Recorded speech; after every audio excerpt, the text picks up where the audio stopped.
Good morning. Today is Wednesday. It is March 6th, 2K13. And this is WGTV Today. Thank you for being with us. I'm Wayne Alley. And I'm Kim Best. Good morning and thank you for joining us. We've got a full show today. That we do. Who's coming in today? We have got Miss Selena Bennett, who is the Director of Communities and Schools. We also have TASHA Logan, and she is on the board over there at Communities and Schools. She's actually the Vice Chair. They're here to talk about that program and what all it's done in our community. You know, they had a thing at Bethel Church out on William Street here recently. Yes, they did. Yeah. They had a big meeting and presentation over there where they basically just talked about the successes they've had over the past year and talked about what's going to happen in the near future for communities and schools. And that was great. That enjoyed it that. was. They had a great turnout. They'll tell you more details on that. And also, we have a tour of Mount Olive College. The county commissioners went out and toured Mount Olive College, and we've got a great presentation for you to see on Mount Olive College. We're going to see that tour. Dr. Kerstetter took us around along with Dr. Blackwell? Dr. John Blackwell, exactly, and several others as well, with commissioners, all a part of that. The Mount Olive mayor was there with us. Oh, Mr. Ray McDonald. Ray McDonald, as well as the town manager, Mr. Charles Brown. And those four gentlemen did a marvelous job taking us around and giving us a tour of Mount Olive College. Great. And it was a great tour. I enjoyed it. The weather was perfect. Good. Well, stay tuned. You'll see all of that coming up soon. That's exactly right. All right. Let's see. If you didn't know, like I didn't, the Neuse River has a river keeper. The river keeper is Matthew Starr. Where does he keep it? I don't know. Let's find out more about it. On Thursday, March the 21st, between 1 and 2 p.m. at no charge to anyone at Wayne Memorial Hospital in Dining Room Number 1, Mr. Matthew Starr will be speaking on the purpose and the goals of a river keeper. He'll be showing pictures of the Neuse and talking about all the assets that the Neuse River provides our community. So if you're interested in attending or would like to find out more information and have questions, call Becky Craig at Wayne Memorial Hospital at 731-6142. That's Thursday, March the 21st from 1 until 2 p.m. And yes, again, Junior Livestock Show and Sale. And I keep mentioning this because it is a really big event for several reasons. Number one, it's big for agriculture here in Wayne County. Number two, it's big for the youth of Wayne County because it's a youth event for ages 5 to 18. Number three, it's big it's big for several reasons. All right, well, that's only two. That's only two, but it's coming up April 3rd and 4th. It's a big event, and youngsters, youth here in Wayne County, they learn so much from this. They end up with a sense of responsibility. Oh goodness, yes. A sense of. Well, they participate for so long. Indeed, they're in it for years, and it's just a great program. It is. Well, if you're planning to buy an Easter basket, think about supporting the Mayor's Youth Council here in the city of Goldsboro. There you go. Every year, their annual scholarship fundraiser is to make Easter baskets. They have pre-made baskets at a cost of $10, $15, $20, or $30, or they'll make a custom basket for you for $50 and up. If you're interested in seeing some of these baskets, you can come right over to City Hall. They're already there on display for all the different prices, and that's the cash and carry kind, or you can call 580-4359 and have them custom make you an Easter basket. They would love to do it, and you'll be helping out the scholarship fund for the Mayor's Youth Council. All right, the Mount Olive Comprehensive Transportation Plan available for public viewing right now. Now through March 20th, you can go by the Wayne County Planning Department. That's at 134 North John Street. It's in the old Jeffries building there on the second floor of the County Planning Department, and view the Comprehensive Transportation Plan for Mount Olive now through March 20th. And I have a trivia question, but I'm going to give you some interesting information. I thought that it's a bit of trivial information. Okay. Right now, everybody's heard of Susan B. Anthony. Yes, we have. I mean, she had $1 and all that. Did she? Yes, she did. But the story of Susan B. Anthony goes way back, and it was, I can't find it here, but here's what happened. Susan B. Anthony she voted. She voted? She voted, and she wasn't supposed to because she was a woman. Right. In the late 1800s, women couldn't vote. They couldn't vote until 1920. So she voted anyway because she says, I'm entitled. I'm an American citizen. I should be able to vote. So she did, and they arrested her, and they fined her $100.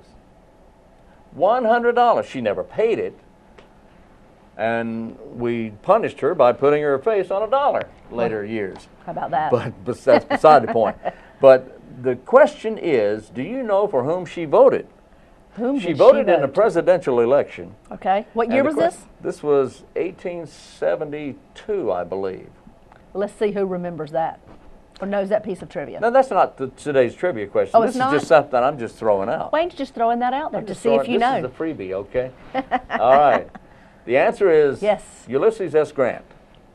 She voted for Grant and was arrested because of that. Wow. Yeah. Fined $100, never paid it. By the way, his first name was not Ulysses. What was it? Hiram. Really? Yeah. Hiram Grant. Hiram Ulysses Grant. The S, okay. You know, they don't know where that came from, but his marketing people said, you know, it would be really neat if you were U.S. Grant. How interesting. And that helped him out. This man is full of trivia. I am full of it. Full of trivia. All well, right. if you like barbecue and I do. You'd like to help out the Salvation Army, they'd love to see you on Thursday, March the 21st. So mark your calendars, because between 11 and 2 p.m. for a cost of $8, you too can have a plate of barbecue. You can have potato salad, slaw, hush puppies, and a dessert, all to fund and help the Salvation Army. This is their fundraiser. The Salvation Army is located at 610 North William Street right here in Goldsboro. You can drive through, pick up a plate, walk in and take it out, or they'll deliver. If you want to reach somebody with the Salvation Army, you can call Mary Lou Jones at 919-221-6101. But that's Thursday, March the 21st, and they'd love to see you there. Love barbecue. Me too. Okay, the Civil Air Patrol Goldsboro Composite Squadron will have their open house coming up March 23rd. It's free, doesn't cost anything, and it's free too. Starts at 10 a.m., goes till 1 p.m. This will be taking place at the Wayne Executive Jetport. It is for anyone and everyone, from youngsters to oldsters, from 12 to 18. 12 to 18, you could become part of the cadet program. If you're 18 and older, well, then you could become part of the Civil Air Patrol. Details are available by attending this event beginning March 23rd, 10 a.m. until 1 p.m. It's free of charge. Just go and have a good time and learn all about it. It is a fantastic program. However, if you have a question or three, call Captain George Wolf. Captain Wolf's number is 919-252-7220.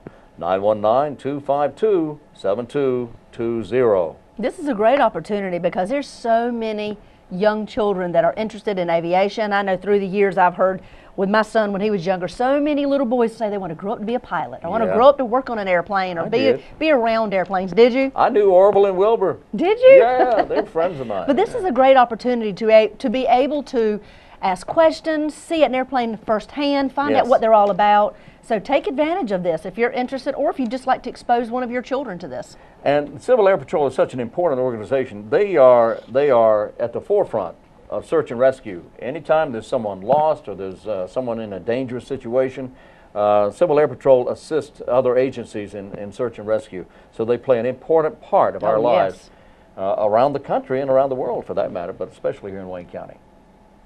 Great opportunities right here in our community. But Wayne, let's go now and hear what Communities in Schools has to tell us.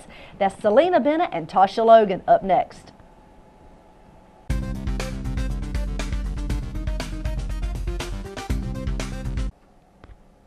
Good morning. Joining me today is Selena Bennett. She is the Community in Schools President and Executive Director, and also Tasha Logan, who is the Vice Chair for the Board of Communities in School. Welcome, ladies. Thank you. Hi, Kim. So today we have so much information to hear about Communities in Schools, but for those who don't necessarily know exactly what Communities in Schools is and what they stand for and the purpose, would you fill us in, Selena? Yes. Communities in Schools is a nonprofit organization here in Wayne County that has actually been in existence here for about 20 years. And Tasha is a former employee of Communities in Schools from some years back. From way back, huh? Imagine how things turn. Yes. You start off as an employee, then you come back as part of the board. That's right. She is our board vice chair this year. And we have had just a tremendous year. We are promoting at-risk children and the need to wrap resources around them so that they are more successful in school. Well, tell me how you've done that. This year, we have placed not only graduation coaches at the high school level. I think the community is familiar with the graduation coach staff that we have had at Goldsboro High School in Southern Wayne for several years, but we were able to expand to the middle school level. And so this year, we have coaches in 4 middle schools and in 2 high schools. So that has enabled us to reach many, many more students who otherwise might be at risk for dropping out, for failure academically. It could be a number of things, but that's what we do, is to wrap support services around students in schools. I think that what's important about wrapping those services around students is that we can make the investment up front in our students, Right. or we're going to have to invest on the back end when students start to get into trouble or as they're starting to engage in some of those risky behaviors. So for us, it makes sense to invest those dollars up front on our students instead of waiting until it's too late. And I think that, you know, when you think about the fact that you have over 7,000 students that may drop out of school on a national level. Every day. Every day. I mean, 7,000 every day. 7,000 every day. Across the nation. Across the nation. And when you look at the services that are provided right here by communities and schools, 99% of the students that we work with graduate. And that's My amazing. goodness. If you think about it. If they So have what does that tell us right there? you have to work with them. You have to put the resources on the front end, like you said earlier. exactly right. What a difference that makes. Exactly. Now tell me some of the programs, Selena, that have been around for quite some time in our community that people may recognize. I think the #1 program that people recognize is the Teen Court program, which Tasha was with from the very beginning. I started that program in 2000. That was one of the first projects that I worked on when I moved to Goldsboro. Part of getting that project up and running, getting the student volunteers trained and ready to go. But the thing that made that project work is the fact that the community was willing to step in. Anytime you made a phone call to the Goldsboro community, they were ready to step up, whether it was the judges, whether it was the courthouse to use the facility, the schools to help with training. You could pick up a phone call, and although it was something that was new, how can we make this work? Right, and I brag on our community all the time about being so collaborative. And that's exactly what made this successful. And I think what is really neat about this is the fact that Tasha, having seen this as a staff member working with Teen Court, and now her expertise, the experience that she brings to the table as a board member, because we're really working hard to not only expand our program, but we want Teen Court to continue to expand as well. Right, right. And we do have a new partnership in the community called Teens and Attorneys Partnering for Success, which has been a direct outgrowth of the Teen Court program. Oh, absolutely. And we have a team at every high school here in Wayne County. We've got 13 attorneys that met with us a few Saturdays ago at the courthouse, and they worked with students all afternoon to prepare them for mock trials that we'll be having in the spring. So that's just one example, you know, as Tasha said, of how these resources from the community wrap around these students. That's an extension of one of our programs that we're just so excited about. Well, tell me what the purpose of that particular program is, the purpose of the partnering with the attorneys. What do they learn from that? Well, the purpose of that program is we have a number of students who are interested in law. Maybe they want to be an attorney. Maybe they want to be in law enforcement. So we have students that want more of an idea of how the legal system works. Now, our Teen Court program is a great volunteer opportunity for students who want to find out a little bit about being an attorney or sitting in on the jury, but this partnership enables them to work one-on-one with attorneys to Much get more hands-on. It is much more hands-on. That's Talk correct. about having the opportunity to experience a profession before you Like make a job that shadowing type exactly, thing. before you make that commitment of this is what I want to do. But these students have an opportunity to work with an attorney firsthand. So, okay, what is it really like? And very similar with the partnership that we have with the fire department for our academy. Exactly. You know, Selena will talk some about that, but we're exposing students to options. We're At an early at an age. early age, career options right. that are That right they may here, never see. right here in Goldsboro, so they don't have to leave home. They can That come is back to Wayne County. wonderful. That's That is exactly right. wonderful. Well, tell me more about this program she mentioned, the Fire Academy. Well, the Fire Academy is something that actually the groundwork was started about 3 years ago when some of the shifts of firemen were going into Goldsboro High School simply to mentor students.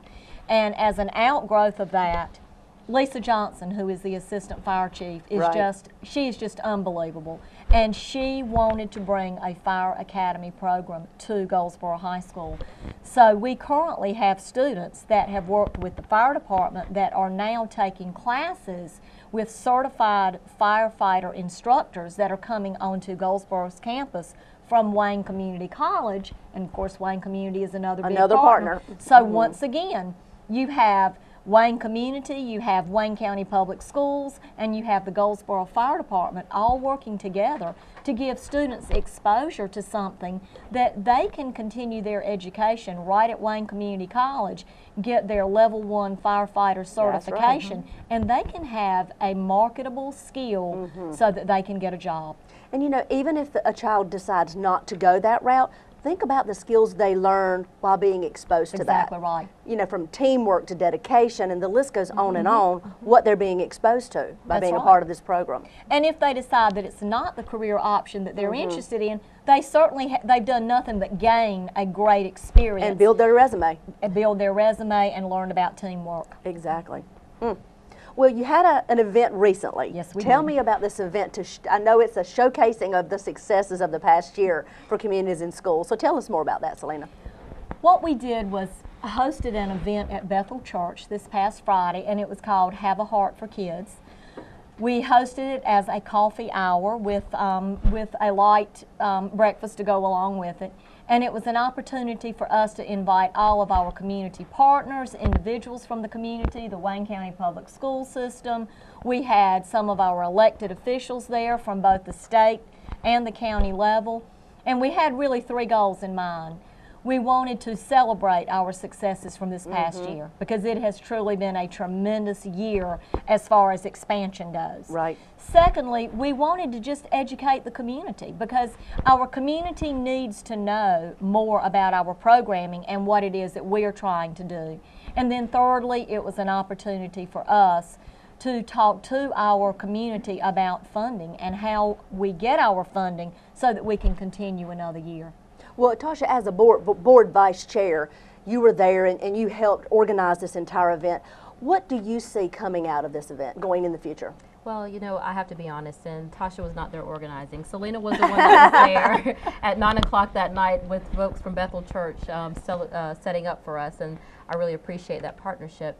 But for us, a lot of the partners that were there are people that provide funding to communities and schools. So for us, this was the opportunity for us to show what are we doing with those dollars? Why is it so important that we make the investment on the front end for our students? And also to show how we intend to keep these programs going moving forward and the growth that we expect to see. You know, new students are constantly coming into our system. That's right. As things change, there are new risk factors that we're going to have to deal with and new challenges. And one thing that's important is that there's not a cookie cutter model that we have in our schools. That's true. With our graduation coaches at the high school level and also at the middle school level, we tailor those to what the needs are in that school and that community. And I think that is what sets our program apart. We realize that our teachers are there. They are working so hard to educate our children, but some assistance is needed. They can't meet every need that kids have coming into school every day. And every child is different. So where we step in is we are not telling them what needs to happen, but we're asking how can we be of service. So for those members that were there, our partners that were there that support communities and schools, this was a chance for us to say, how can we help you? This is what it's going to take for us to continue what we're doing, and how can we strengthen those partnerships moving forward? We want to make sure that communities and schools is here 20 years later. Right. Wow. Well, it sounds like you all have had a fabulous year, and I see some exciting things in front of me here. Would you like to explain what we have? Yes. We, for the first time ever, sponsored a contest with some of the CIS kids that we're working with at the schools where we have coaches. So this means we have some artwork from 6 different schools. And we have greeting cards that are just absolutely fantastic. Yes, they are. It has the artwork on the front of the card, and on the back it has the Communities and Schools logo with the mission. And the mission, of course, is to surround students with a community of support, empowering them to stay in school and achieve in life. And hopefully, we are going to be able to continue to sell greeting cards and bookmarks. They're available at the Communities and Schools office. Which is located where? It's at the 308 North William Street. We're upstairs at the Chamber of Commerce. Chamber of Commerce staff, great partner there too. But this was just an opportunity for us to showcase something that students have done. Right. Kids were excited about it, and on the back of the card we just have designed by and the first name of the child. Okay. We don't want to identify the child, right, but just by first name only. You know, just a great opportunity to do something that involves the work of our kids. Exactly. And $10 for a donation for a pack of 6 cards, and then the bookmarks we are asking for a $1 donation. And this is a way for us to have our kids involved in helping to support the agency that supports them. Exactly. Yes. You know, when you're out and you want to pick up some note cards just to write little thank you notes or checking in with friends. Think of communities in schools. Because we have that for you, and the students have, it's their work. And Kim, I also want to say, for the event that we had on Friday, we had so many sponsors. It was just phenomenal. You did have a good turnout. We had a great turnout in spite of the dreary weather, the sleet that was anticipated. We had a snowman theme, and even offered the snowmen at the end of the event for a donation. And I do believe Tasha got the snowman. Oh, yes, she did. Oh, and good. she is sitting in my office so that I can rub it in every time she walks by. Tasha got a prima donna yes, she did. snow woman at that event. But Starbucks was a major sponsor for us, as well as we had Bojangles, we had Pizza Inn, RSVP Wages, Sleep In here in Mount Olive, the North Carolina Federal Credit Union, Goldsboro Kiwanis, Mount Olive Pickle, Buddy's Jewelry, and Brewers Insurance from Mount Olive. And then we had door prizes. Yes, you we did. also had in-kind contributions. The list just goes on, which shows you we have a community that is vested in doing something for our children in Wayne County Public Schools. That's exactly right. And between the partnership that we have with Wayne County Public Schools and the business partnerships that we have in the community, we know that we can do good things for our kids. And that's what we're looking forward to, continuing to see this program grow and move forward and make a difference in children's lives right here in our community, so they can, you know, grow up to be productive citizens wherever they end up. With marketable skills. Exactly, and that's the key. Well, thank you, ladies, for being with us and sharing more about what Communities in Schools has done, not just this past year, but over the past 20-some years. Thank you very much. Thank you. We hope you've learned more about Communities in Schools.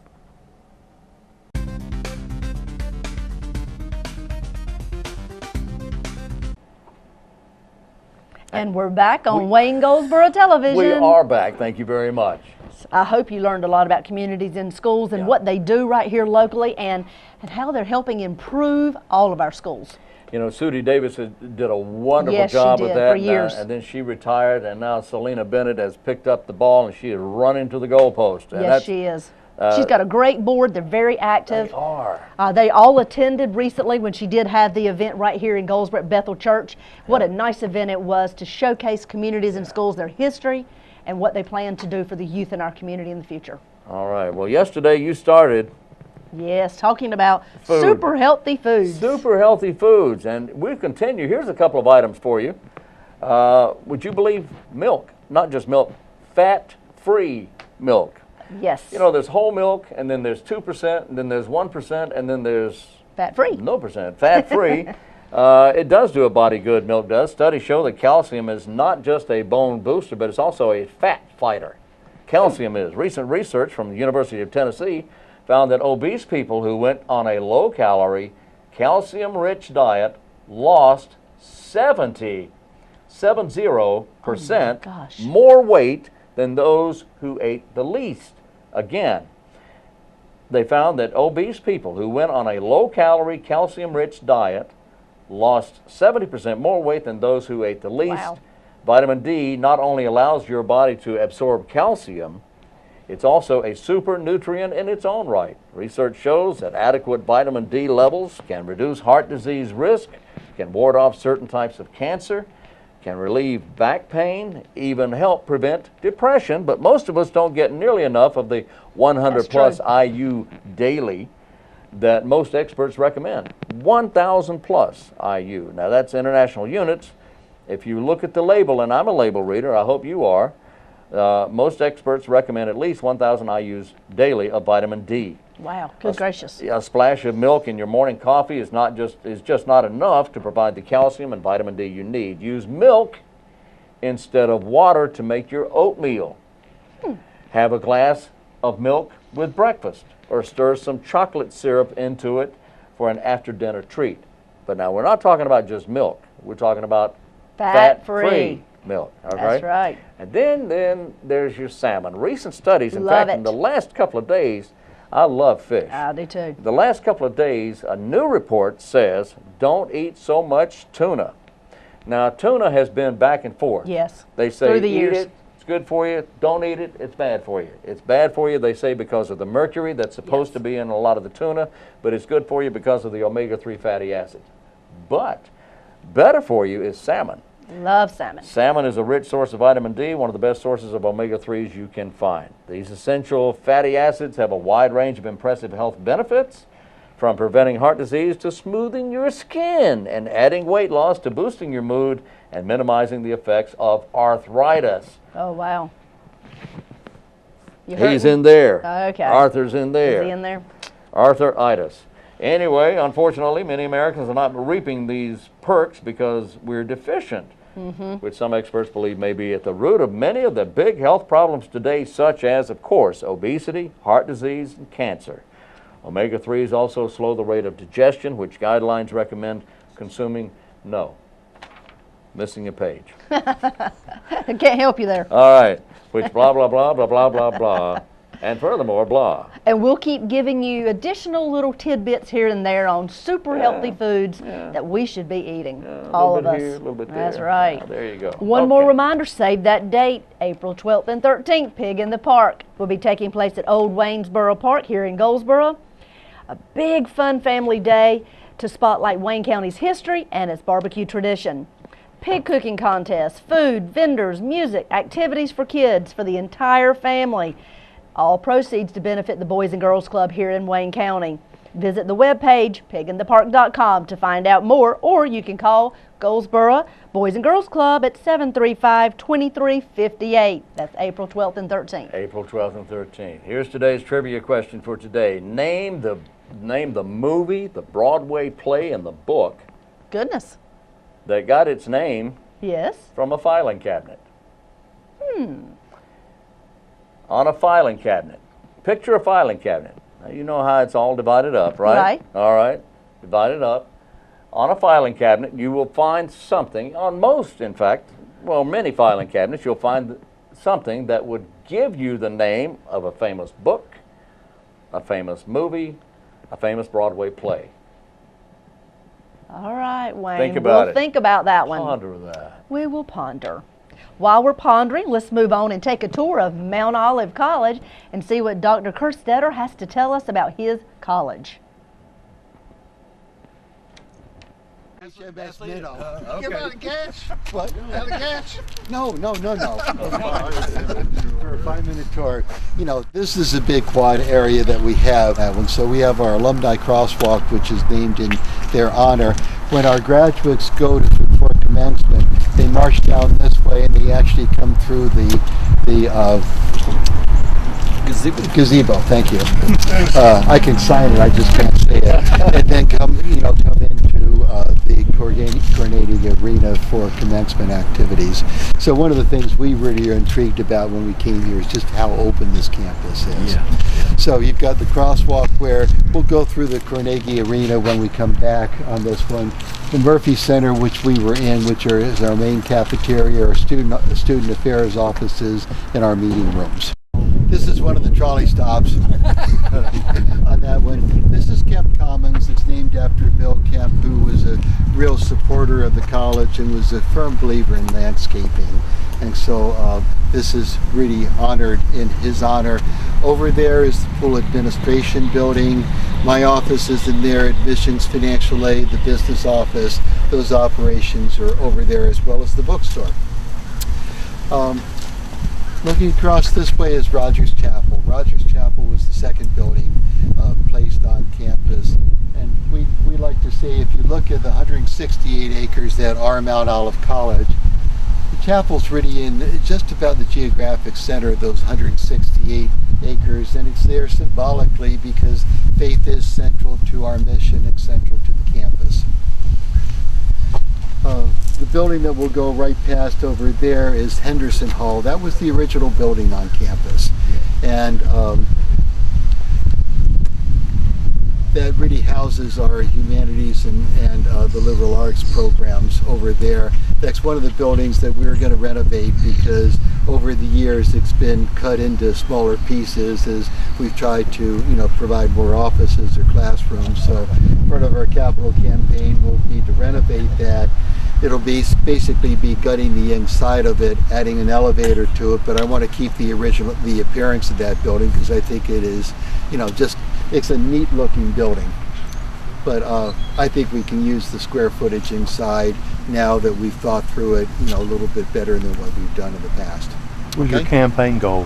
What? What is your $20 million. $20 million? And we announced at the kickoff that we were at 15.8. So any new structures or just upgrading the existing structures? A little bit of both is the easiest answer on that one. We'll renovate Henderson Hall.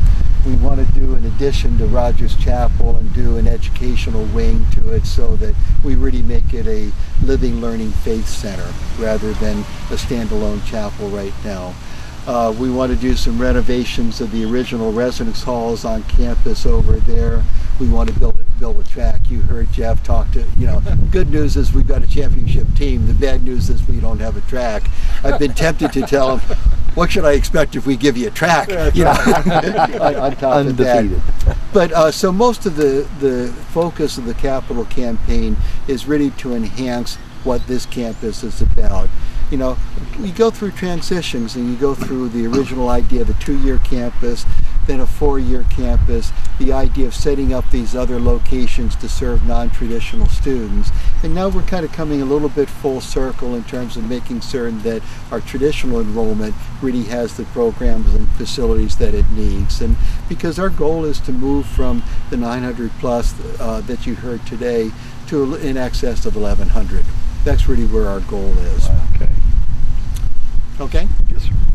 Henderson Hall, as I had mentioned before, and as he said, I think it just has a real attractive features to it, so we'll renovate the inside of it. Putting in perspective, the small building right there, that houses our academic administration there. And if you look down the pathway, you can see the end of what used to be the old sleep-in motel.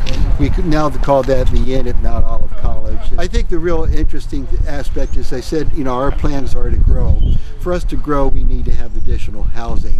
And so that's been a real godsend for us to be able, we have about 120 students that are living over in that building. And people had asked about the capital campaign earlier. Originally, we were looking at maybe building new residence halls.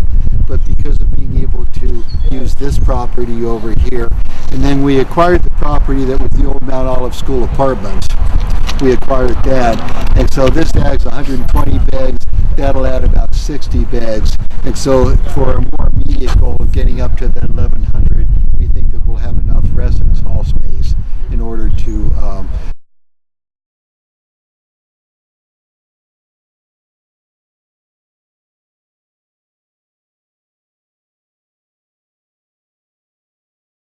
provide that kind of growth. And what I like about it is we'll run the whole kit and caboodle from the traditional, 2 people in a room and you have a group, bathroom. That's the old style. Then we have this over here where it's 2 to a room, but every room has its own bathroom. And then if you get on the other side, the new apartments, and frankly the Mount Olive School apartments are all going to be suite arrangements that have their own kitchens, own bathrooms. And so what we're talking about doing is taking people through it's a transition where they're in that more structured, more protected environment. But then by the time they get up to their senior year, how have we prepared them to assume the responsibilities of being out on their own? And part of that is how are they making their budgets? How are they facing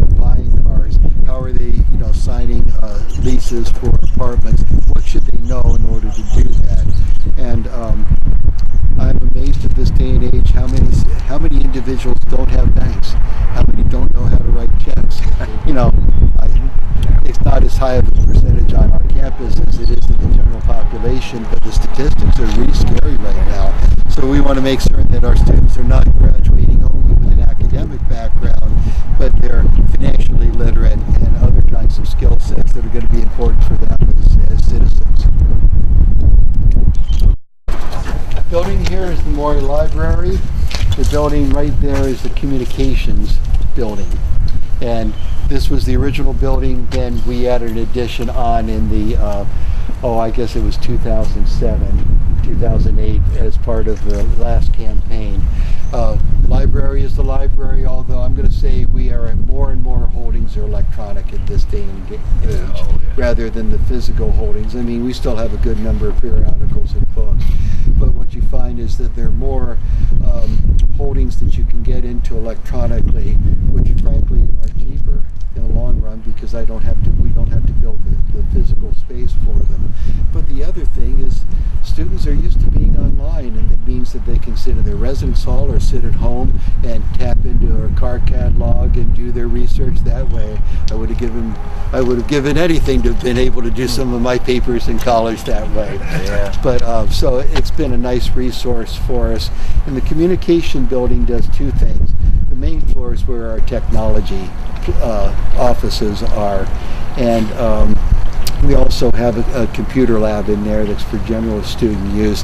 What we find is a lot of students have their own computers, and the whole campus is wireless, by the way. But a lot of students have their own computers, but a lot of times they don't. And so we really need to give them access to, where they can do their assignments. So we have a major computer lab on the first floor. Second floor is where the Free Will Baptist collection is, the archives for the whole church. And so Gary Barefoot is our curator of that archives. And if you ever get a chance, you ought to come in and see that. It's really, really quite impressive, and it goes back as far as you can imagine on that one. He does a great job explaining the history. Okay, this is Raper Hall, named obviously in honor of Birkin and Rose Raper. This was one of 3 buildings that were built as part of the last campaign. This one, the communication building, and the Polk Wellness Center. This is a kind of a multi-purpose building in the sense that all of our science programs are here, all of our business programs are here, and the Agribusiness Center is also here as well. This addition or side of the building is the Southern Bank Auditorium, where we can seat about 375 people, and we use it for a lot of group meetings. Wayne Public School System always has their kickoff 3 or 4 day conference meeting down here. We really appreciate having them down here. The church uses these facilities pretty extensively, and we really want this to be a community resource as well as all of our facilities here. As Dr. Caribou had said, our labs are really, really good. That it's very hard for smaller private colleges to have outstanding science labs. They're just expensive to set up and to maintain, and these are probably the best that I've ever seen in any college that I've worked at, including some much larger universities as well, by the way. So it means our students are getting the kind of education that Michael was talking about. Any questions? Okay, we're going to head on down this way then. Putting this perspective, we had talked about, the idea of moving the fine arts programs downtown. And one of the reasons is this facility over here, Laughing House, that's where our studio art is. This part of the building, which is called the Music Suite, is obviously for the music building area. And this is one of those things where music and art don't necessarily make great bedfellows, that as they're trying to concentrate on some intricate art process, and you've got somebody playing a tuba, no matter how well they're playing it, or heaven knows if it's the timpani or the bass drum, the boom, oh, so much for that stroke. So anyway, both of those are really upcoming programs, and we want to make sure that they have the facilities that they need. So this would be one of the reasons that, honestly, even if we add to this building, it really doesn't do that separation. It really doesn't give them all the things that they're looking for. So we can use this for other purposes, but that's one of the reasons that this whole idea of moving downtown, why we're using fine arts as opposed to some other areas. It makes sense for so many different reasons, and we think this would be a great partnership. So we're exploring that to see whether we can make that happen. Where would be your access to downtown from where we're standing? Is it there? No, actually, if you come down the street, Hunt, that picks up Henderson.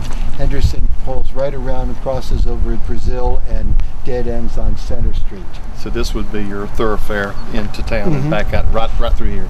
And if my understanding is correct, and you and Ray can correct me on this one, once we get towards the edge of campus, it really opens up into a boulevard, and it was intended to be a boulevard access to the downtown. And we're talking about whether we put bike trails or other kinds of things, a protected crossing over Brazil. And we'll look at whether we need to have it, augmented jitney service or something else to get people back and forth. But we just think of this as a win situation all the way around, so that's why we want to see if we can make it happen. Yeah, and you discussed this with the long-term transportation plan for this area, and the comprehensive land use plan that you've just done, both of those. Yeah. Great. And that's why what we were trying to do, and that's why I was really excited about, Mount Olive and the town of Mount Olive really, getting into this thing from day one in terms of talking about if we were going to do this, what pieces have to fall into place. And so I think, I can't say enough about the town for its cooperation in terms of helping make this thing, at least look like a reality. So we built this, and one of the things that Jeff was talking about in terms of this Division 2, it means that we really do a lot of sharing. And so, for example, soccer is a fall sport, lacrosse is a spring sport. And so we actually have 3 practice fields over here, this one over here, and 2 that we added over there at the lacrosse. And so right now, the performance for lacrosse is over at the main performance field. In the fall, lacrosse won't use that, soccer will use that. And so what we're doing is shifting off. This locker room will be used predominantly by soccer players in the fall. It's used predominantly by lacrosse players in the spring. So it's just a way of maximizing our resources and not trying to duplicate everything.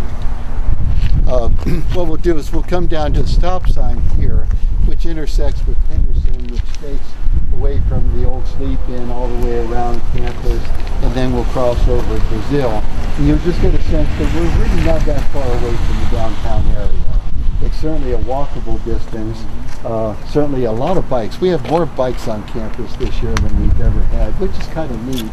And there's a goodly number of cars as well, so I'm not terribly worried about people being able to get back and forth and go downtown when they want to. And it's a good walk. And there's nothing wrong with a good walk these days. Just for the record, these were the new lacrosse fields that we put in. They'll also be used by soccer for practice. We also own that property over there. So I mean, this whole field is really college property. But you can see as you wrap around, you can't quite see the traffic light down in Brazil, but that's the Piggly Wiggly. So we're actually remarkably close.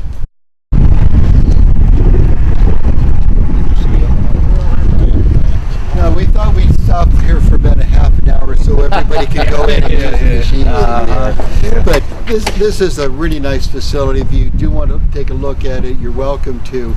We've got a room that's kind of a general purpose room here where we do Zumba and other kinds of dance workouts and things like that. Then we've got a large room that's full of every piece of equipment that you can imagine, the ellipticals, the treadmills, the universal gyms and things like that. We've got a training room in here. We've got locker rooms in here. We actually have a small basketball court in this building as well. And so this is probably one of the biggest used buildings that we have on campus. Again, a combination of people from the campus, but equally important, people from the community as well. Carnegie Arena, I guess this might have been the 3rd building on campus. in the greater scheme of things. It used to be called College Hall, and then it was renamed in honor of George's parents. And so all of our contests, volleyball, basketball, are in here. Locker rooms are in there. We hold commencement and major events, including the North Carolina Symphony playing for middle school students in here. And it's been a real nice facility for us. It's one of the nicest gyms that we have within the Conference Carolinas area as well. Is there anything else that I can answer for you all? Just thank you for all you're doing. So we're so appreciative of you coming down here and taking time out of your schedule to be down here. And again, we want to be partners and we want to be good neighbors, and so we want to find out any way that we can help to improve the overall quality of life in Wayne County. We do too. Okay, thank you all. Thank you so much. Oh, it's been our pleasure. Thank you. Really enjoyed it. Well, good. Great Thank tour you. guide. Well, Great tour guide. my faculty always says I should have a backup job, so at least I know this. Man, this is good. Thank you. Thank you, sir. Oh, you're quite welcome. Thank you, John. Nice to meet you. Yes, sir. Thank you for it. Okay, thank you.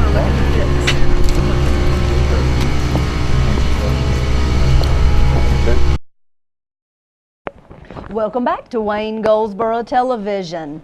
We hope you're learning about what's happening in your community. You know, the day that I went out to Mount Olive College and took that tour with Dr. Kerstetter Yes. and with Dr. Blackwell and with Ray McDonald and with Tom Brown, with Charles Brown. Yes. So who's Tom Brown?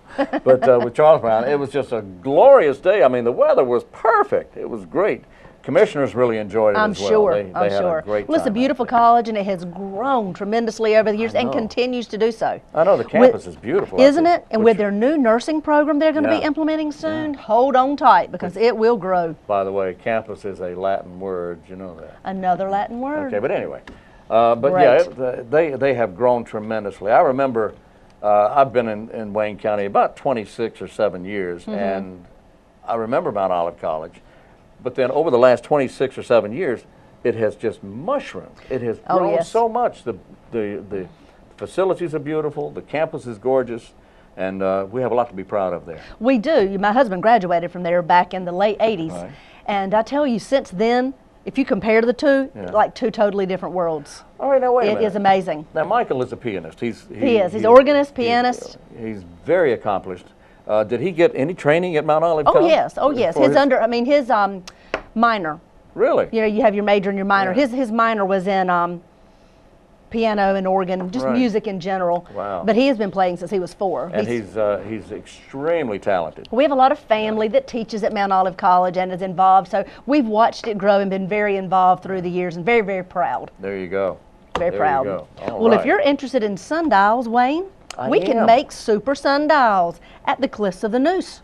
You ask, what is a super sundial? What is a super sundial? Well, on Saturday, March the 9th at 10 o'clock a.m., you can learn the history of daylight savings time.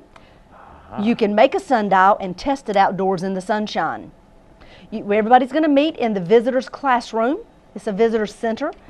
And if you have questions, you can call 778-6234 and find out more information about super sundials and other things that will be happening at the Cliffs of the Noose right here in Wayne County. I almost said Wayne Community. It's not at Wayne Community, but it is in Wayne County. Right, but now, you know, and you made a point here. You mentioned that about the daylight saving time. That's That is coming this up. Sunday, by the way, this weekend. That's right. You need to move your clocks ahead. You spring forward 1 hour as you go to bed or in That's the middle of the right. night, either way. You don't have to do it at 2 o'clock in the morning like Wayne does.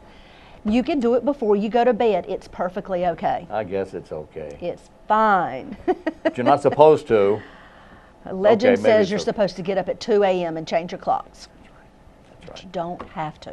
That's right. By the way, and the fact about time, people don't think about time. Yes. And how it's evolved into what it is now. And you know, there are 24 time zones Yes. around the world. Think about that. It makes sense. 24 time zones. And that came about, time zones came about here in the U.S. mainly for the railroad. Mainly for the railroad. Why is that? Well, back in the 1800s, they decided that you know, they needed a little better way to schedule, to plan ahead, so that. But the railroad going across the country, you know, it would be sun up and sundown, and sun up and sundown, Right, sun up true. and sundown. So they devised a way to keep better track, no pun intended. Interesting. Yeah, for railroads. Once Time again, zones. information. Just a wealth of information you are, Wayne. Oh, okay. All right. Well, Anyway. well, Wayne, if you'd like to fly a kite, I'm offering you another opportunity to do so. She's telling me to go fly a kite. Saturday, March the 9th, this weekend at 1:00 p.m. at Charles B. Aycock Birthplace. We're hosting a kite flying day, Charles B. Aycock Birthplace. If you have questions about this particular event, you can call 242-5581. Kite flying day at Charles B. Aycock Birthplace this Saturday. That's a lot of fun. I Yes, it love is. kite flying. What else is happening? Do we do this again? You certainly can. can Would you finish. like to tell us the names of maybe a couple more? Well, I would love to, but I don't know But you where don't page have 'em? 2 is. Oh, well, maybe not. Maybe we won't do How that. about if I make something up? Well, that's Eat scary. Rocks. Rocks are good for you. No, let's don't go there. No, okay. We'll move all right, on. I'll make something else up later on. All right. Well, this Don't- weekend also is Cinderella the Ballet. Don't forget. You don't want to miss it. They do a great job at the Goldsboro Ballet. She's done a great job for years, Miss Peggy Wingate. And she'll be showcasing her Cinderella the Ballet this weekend at the Paramount Theater. And if you don't have tickets and would like to get some, you can call the Paramount at 583-8432, or you can call Miss Peggy Wingate.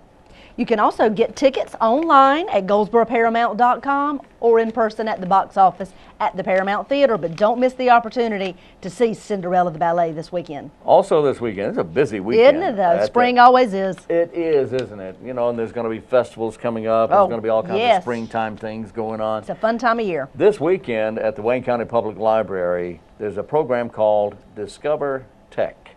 Engineers Make a World of Difference, it's called. It's a traveling exhibition for libraries and part of the STAR Library Education Network led by the Space Science Institute's National Center for Interactive Learning. Exhibit partners include the Lunar and Planetary Institute.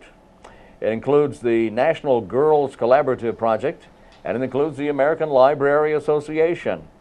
Discover Tech is supported through a grant from the National Science Foundation.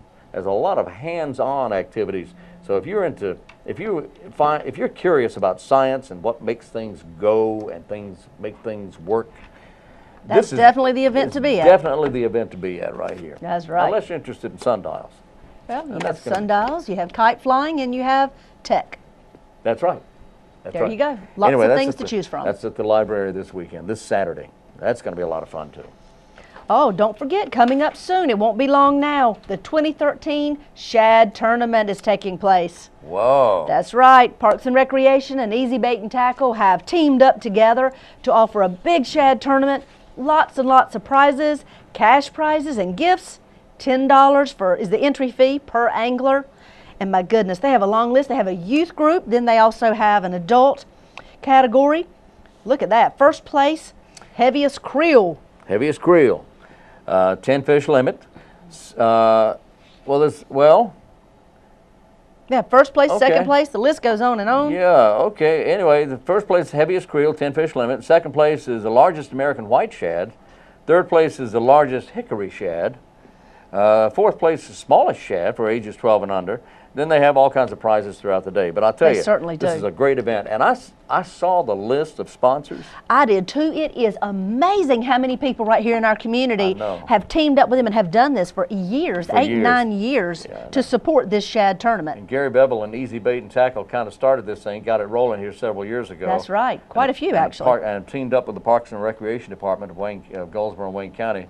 But the list of people involved with this, local businesses, Local businesses. and those are the people you need to be supporting about this thing right here, because this is a great event for all folks, including all the youngsters as well. That's right. Want to thank you for sponsoring the shad tournament if you're a part of that. That's right here in Goldsboro. Well, who's next? I believe we are wrapped up for the day. It is time. it? It's it. It's Well- time to head out. Well, what about today's trivia question? Oh, have you not given us one? I have not given you the answer. Well, how about doing that? The question was, what book, what movie, and what Broadway play found its name, Yes. was inspired by its name from a filing cabinet?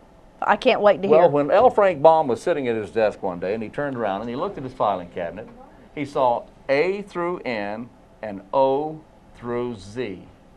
O-Z. The Wizard Oz. of Oz. How about that? That's where he got the name. Never knew the Oz. name Oz came from a filing cabinet. That's where it came from. Once again, we're amazed by the trivia. Wow. Thank you so much for being with us. We hope you've learned what's happening right here in Goldsboro and Wayne County.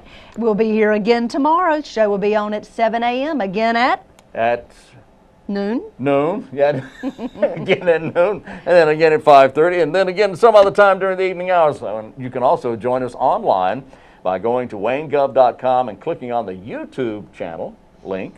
That's right, or goldsboronc.gov, and you can click on YouTube or WGTV. Thank you for being with us. Until tomorrow, I'm Wayne Alley. And I'm Kim Best, and this is what's happening in your community.